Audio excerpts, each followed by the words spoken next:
Okay, so we've had this week, we've seen President Trump meeting with President Putin, having a joint press conference together, and then some clarification afterwards. The big press conference in that meeting saying everything depended on whether he said would or wouldn't. That was kind of the big deal that was the takeaway there. So, Alan, what was your takeaway of the meeting, first with President Putin, and then did he misspeak up there when he was with Putin? You know, when President Obama was caught in an off-mic situation telling a Russian that, listen, wait till I get reelected, then I can do anything I want, then you won't have any sway over me, I blasted that big time, as well as I should have, and I think everybody should have as well. So it'd be very disingenuous for me to say that, as Newt Gingrich said, that this wasn't probably the worst part of the Trump presidency. And I believe that. Now, I've talked to people who, like me, are very much supportive of the president. But some of them have said, oh, leave him alone, don't go after him, don't, you know, it's okay, let's just let it go. No, you know, you got to say it like it is when it happens. Otherwise, when I criticize the other side, it becomes hypocrisy and disingenuous. So, you know, I think that it was, I'm not sure what he meant at this point, because he tried to re-clarify and things like that. I think it was a misstep. Part of his issue is that Donald Trump is off the cuff and a little bit bombastic, a little bit, and it served him well in some ways. I mean, in business, it obviously served him well. Served him well, I think, when he went up against NATO, saying things. It has served him well. In this case, I think it did not serve him well, and I think it was a mistake. I don't think it was, as some Democrats saying, treason. That's crazy. But it was a misstep, and you have to say it like it is. And he's got to get up, dust himself off. He tried to talk about it afterwards and justify it. Double negative, I think, was the concept that he used. Right. So okay, you know, it was a screw up. I mean, just say it like it is. It was a screw up. Now get a little weak at the knees up there, miss an opportunity maybe to be critical. Well, he has said that he did tell him off out of the side of the press conference to back off from whatever interference they're trying to have in our country. Let's face one other thing quick. I know you have things to say about this, but real quickly, has Russia interfered with American politics or American life?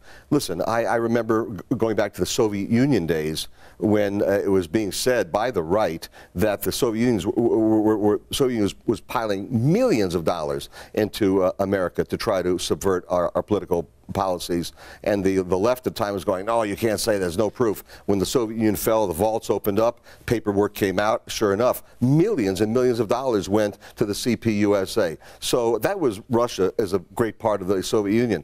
Why would I think for a moment that they've stopped that kind of behavior ever since, well, for the last 70 some odd years? I mean, it's been going on.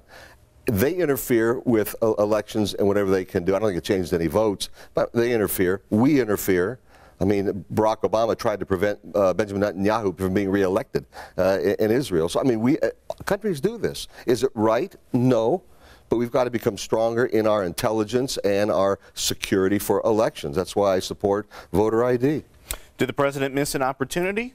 Or was he weak in the knees up there, or did he misspeak, in your opinion? Absolutely. I mean, he broke with what is long-standing American policy, right? You do not stand with someone who is as just frankly appalling across the board as Vladimir Putin, and falsely equivocate the United States to the Russian and the Russian Federation. I mean, that it's beyond the pale. And by the way, this is why you're seeing it widely condemned, right? I feel like this is a recurring theme with Alan and I right now, that we come on here and discuss this level of insanity coming out from this Russian situation, right? Every single day, every single week, there seems to be a new low, a new level of just insanity coming out of this. So yes, no, absolutely, it was a missed opportunity. You know, this meeting came directly on the heels of the Senate Select Committee that we talked about just last week.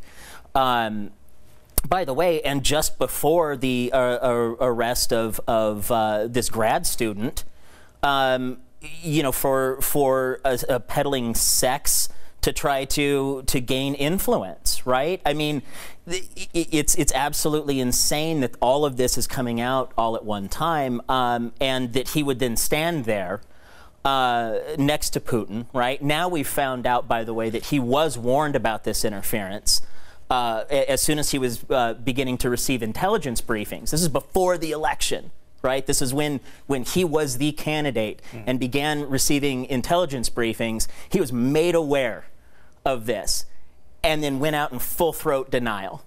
Was it treasonous what he did? I don't know. I'm not an expert. That's not my decision to make.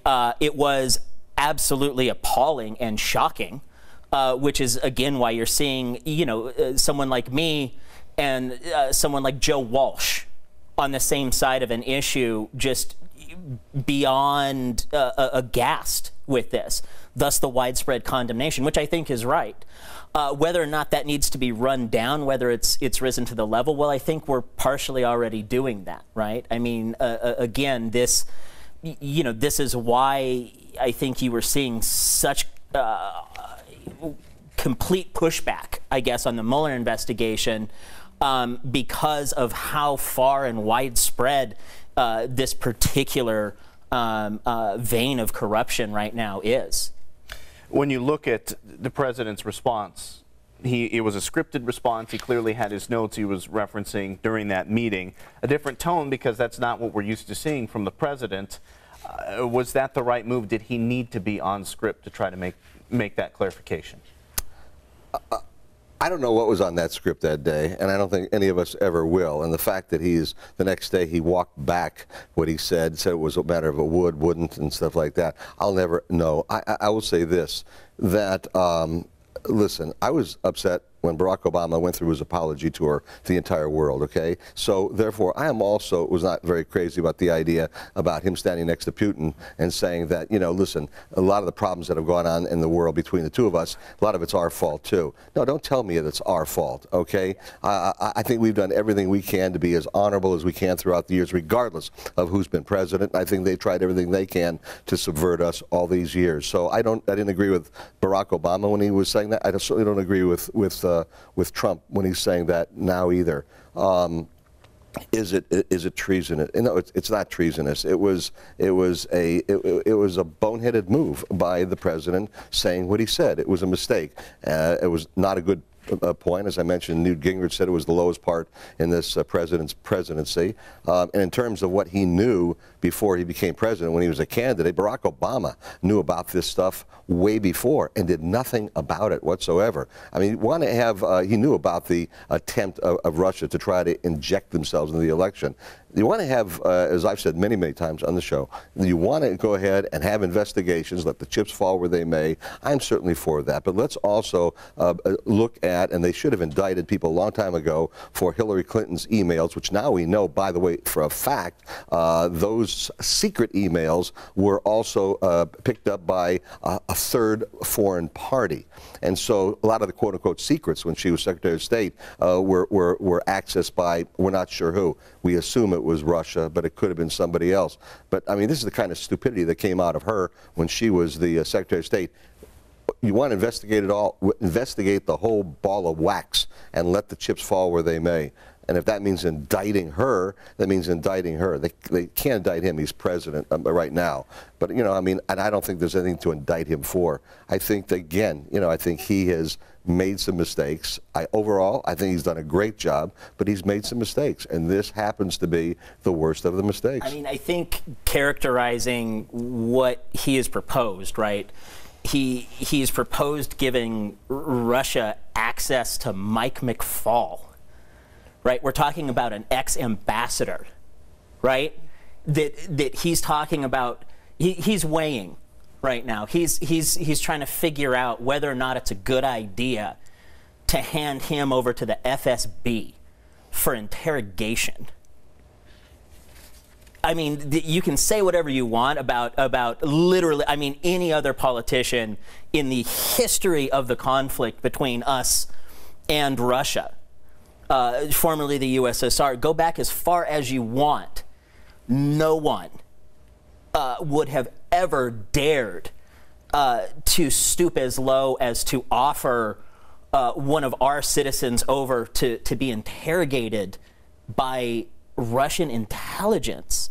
I mean, this is absolutely beyond the pale and beyond comparison to anything that any other official in U.S. history would have ever done. I mean, this is again, you know, we heard a lot of talk during the 8 years of Barack Obama about comparisons to Neville Chamberlain. This is the most Neville Chamberlain thing that I have ever seen. This is absolute showing of America's belly and begging for a rub from a hostile dictator. Well, he said he was weighing it, and I would agree with you. He should not do it. There's nothing to weigh. I hope he does not. I would agree with you, but he's weighing it. He hasn't decided to do it. So I mean, this is nothing that he has made a pronouncement on. And again, I'm with you on that. I hope he does not allow that to happen. I mean, it should not go forward. That's all. Let's talk a little bit about the governor's race here. Of course, the ads are popping up. Now we're talking about litigation and things like that coming up in the lawsuits, or excuse me, regarding ads. Well, the Sisolak cronyism ads, are they going to land with voters, or is this going a little bit too far around? There's a lot of pieces that you need to add up to kind of put the story together. Mike, what do you think? Yeah, I've seen the ads. I don't know how great of an ad that is, and I pay attention to all of the ads. I'm kind of a junkie for this sort of thing. I don't know. It is a very wonky ad. Right. I mean, again, we all get the overall theme, right? They're trying to cast this notion of him being so shady and whatnot. I don't know that ad in particular. Whether or not the narrative sticks is another story, and I think we're about to find out, right, about whether or not that sticks coming right up. But whether or not this ad in particular is particularly effective in conveying that message, I don't know. I don't know. You know, I think that it would definitely take a lot of viewings. I know they're putting a lot of money behind this. You know, it's going to take a lot of repetition out of this particular ad to get that message across. I just don't like the ad.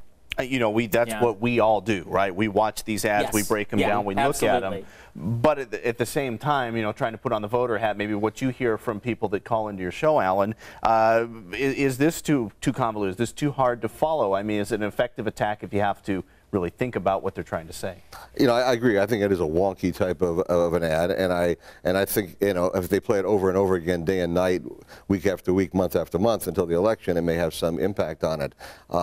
Listen, I think what it's going to come down to, the election is going to come down to in November, and I assume that the two of these guys will be debating each other, talking about Laxalt and Sisolak. It's going to come down to who is going to, be the best for the state's economy. I mean, that's number one that people are concerned about, their own pocketbooks. I mean, that's what it's going to boil down to. Laxalt will try to portray Sisolak as being very far to the left, since he was pushed to the left from Christian Giuliani having been entered into the primary. Sisolak's going to try to say that Laxalt did not fulfill the obligation of implementing that question one when he could not, because you know, that was a convoluted measure. So I mean, I think some of that is going to be used by each party, each one of the men. But I think when it comes down to it, again, it's going to go back to the wallet. It's going to go back to jobs. It's going to go back to what are you going to do for the economy here to make sure that we sustain ourselves? What are you going to do for education? What are you going to do for the safety and the security of schools? It's not to do with guns. I know Sisolak's trying to say guns. It's nothing to do with guns. What do you do for the security of the schools? Are you going to help provide more money to the school districts, or allow them to spend certain funds that were allocated for something else for the security of these schools? So we don't have people coming into schools. We don't have multiple entrances into schools to be able to prevent shooting. So I mean safety, economy, education, I mean, those are going to be the meat and potatoes issues when it comes to the election in November. So I think some of these other ads, you know, they have an impact, but again, I've already mentioned what the three things are going to be. Well, I think that transitions well into the idea that the Parkland students and March for Our Lives came into town. That was a big theme against Adam Laxalt and against Heller as well. They spoke about both of the men, but the big theme was not enforcing the background check law and the mechanics of all that. That's something we've talked about a lot on the show. We've talked about a lot on the broadcast. But Mike, I want to ask you, that's a big push. I mean, that is a big charge that they're making, talking about the background checks. But this is something that the office has repeatedly said and even testified in court. Hey, we've asked, based on how the law was written, we've asked the FBI and they've said no. And apparently the governor has gone out several times to ask and they're not budging. So how much can you push on that narrative? I think that narrative is going to continue to be pushed. I think you're going to see that narrative pushed through Election Day, as a matter of fact. And I think the reason why is that people are disappointed, not in whether or not he, made a couple of phone calls, but he was so willing and so quick to file suit against federal agencies and really push for all sorts of things that ran just completely contrary to Nevada's values the entire time he was AG, and then would not lift a finger past this. And it's just in a lot of people's views, just such a selective use of his authority, right, and his abilities within his office. And again, I believe that people think that this is to appease the gun lobby. Frankly, it's a giveaway to the NRA who hated this.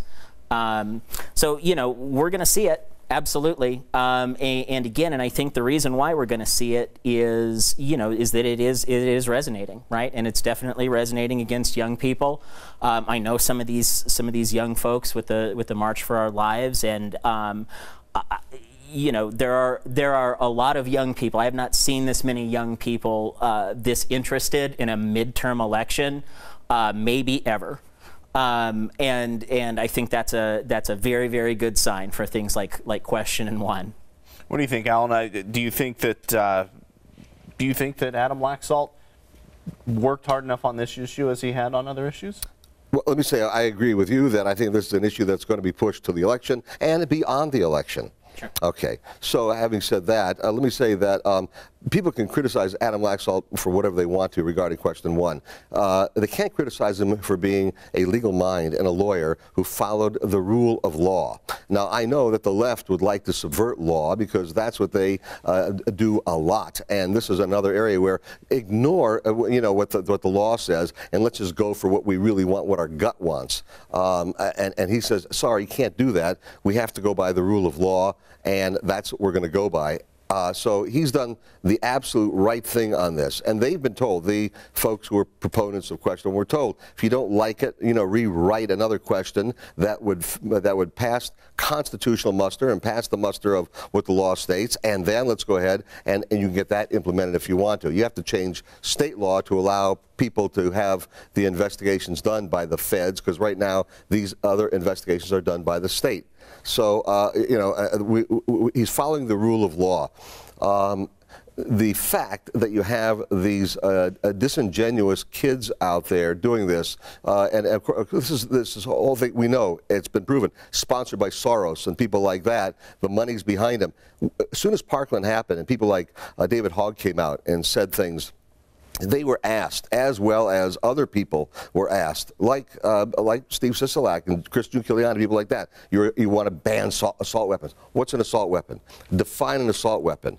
And David Hogg and Steve Sisolak and all these folks who have used that phrase, ban assault weapons, not one person, Maxine Waters, not one person has ever come out and defined what an assault weapon is. I have on the air, and I've done it many times. Because if I take a rock, like David did with Goliath, and I throw it at somebody and kill them, that's an assault weapon. I've assaulted you with a weapon. That rock's become an assault weapon. You can't tell me what an assault weapon is. Ban assault weapons. People are going around in London knifing people And then they've changed the laws now so you can search people at will without any regard for what you suspect, just to find out if they had a knife, because knives have become assault weapons. Anything used to assault someone is an assault weapon. So when people talk about banning assault weapons, what do you mean by that? You mean any gun at all? You mean the shotgun that was used in Santa Fe, Texas, or the revolver that was used in Santa Fe, Texas? Do you mean a semi-automatic? What do you mean by all that? And by the way, the courts just decided, 3 members of the Ninth Circuit Court just decided this last week in California that they could not stop people from having magazines that had more than 10 rounds in it as they tried to initiate California. Big anti-gun state. Everybody's anti-gun until, you know, all of a sudden somebody's trying to break into their home, and then they'll go for their own gun or have to call the police to use their guns. So, yeah, Adam Laxalt did the right thing. Got to congratulate him for following the rule of law. I can go ahead and answer that definition of what an assault weapon is. Sure. We already did that, right? We did that in 1994. We already canonized into law at one point what the legal definition of that is. So that's kind of a disingenuous argument. I understand that a lot of these people that aren't gun owners, I'm a gun owner, you know, and in fact, I own some of the weapons that would be banned, right, under a proposed ban, and you know what, I'm okay with that. You know, and this is the thing. Look, at the very least, you know, it is beyond time, right? That we do something about this, and it is ridiculous to expect people who you know are not gun owners themselves. These people are legislators. They're not going to have on tap, you know, something as you know reductive of what you know an assault rifle is or an assault weapon, right? We defined that already. That's absolutely settled. But you know, again, Adam Laxalt did not but barely lift a finger, right, to do anything about this. And again, if he cared so much about the rule of law, why did he spend so much of his time suing the federal government over what was, at that point, settled law, right? He spent plenty of his time devoting resources to fighting against laws that he didn't like, right? No respect there, but didn't do anything to support this. And by the way, one of the BDRs that's already been filed for the next legislative session addresses this very thing. Well, and I want to go down that road because as the question was written, the ballot question, it specified the mechanism by which this would happen. So, correct. So in the sense that if the FBI says they're not going to do it, okay, we can, I think we've kind of conceded that point, sure, that the language there.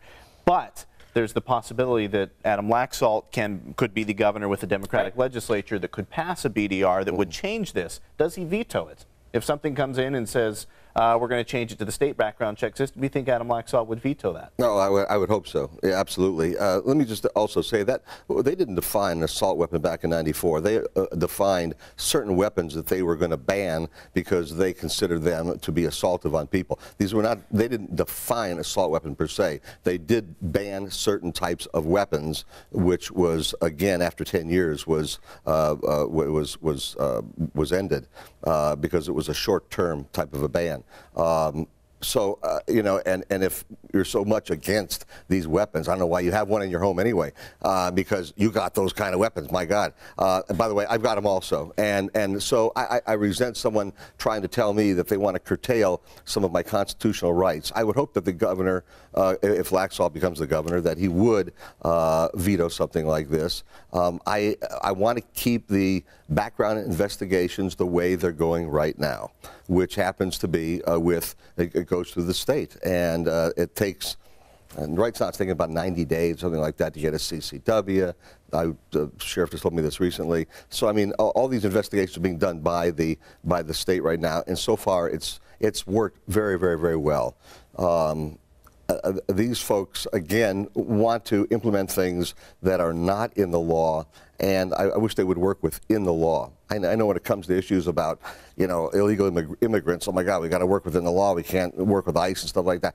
Work within the framework of the law and see what you can do. I would be against him vetoing anything like that, and I think he would, by the way. Alan hopes that the veto would happen. Do you think he would veto it?